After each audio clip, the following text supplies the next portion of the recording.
जीवन आनंद है, जीवन उत्सव है, जीवन चरम सुख को देने वाला भी है। पर इधर लोग कहने लगे हैं कि जीवन से आनंद गायब हो गया है।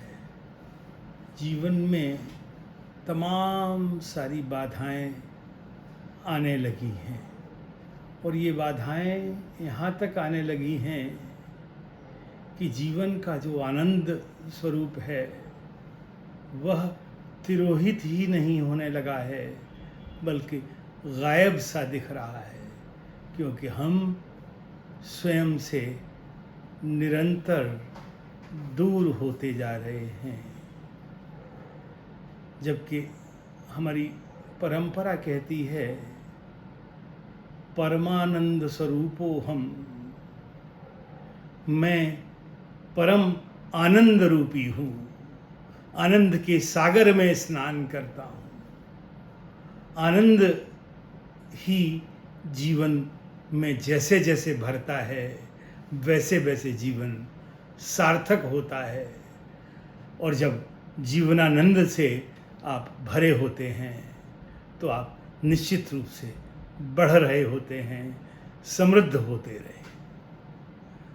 तो जीवन आनंद रूप है, परमानंद संयुक्तम निर्विकारम निरामयम ध्यानहीना न पश्यन्ति निज देहे व्यवस्थितम।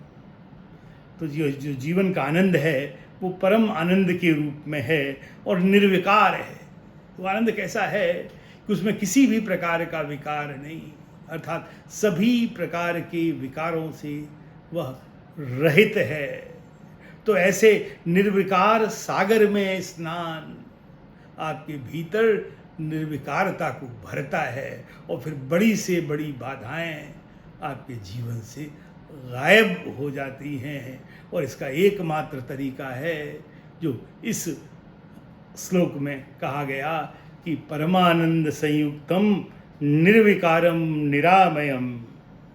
यह जो विकार रहित विशुद्ध आत्मा है वह हमारे शरीर में रह जरूर रहा है पर शरीर से अलग है, पर उस आत्मा को, परमात्मा भाव को, परमानंद को ध्यानहीना न पश्यन्ति।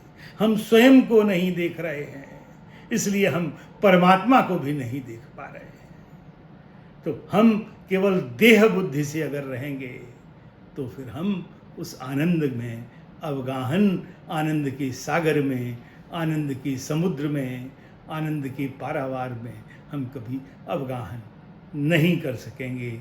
इसलिए बार बार हमारी परंपरा कहती है कि देह के परे रहने वाला जो निर्विकार परमात्मा भाव है उसमें स्नान करिए, तो बाधाएं अपने आप दूर होंगी और आप बाधातीत हो जाएंगे। ऐसे बाधातीत भाव को जो आपके भीतर विराजमान है उसे बारंबार नमन, बारंबार नमन। धन्यवाद।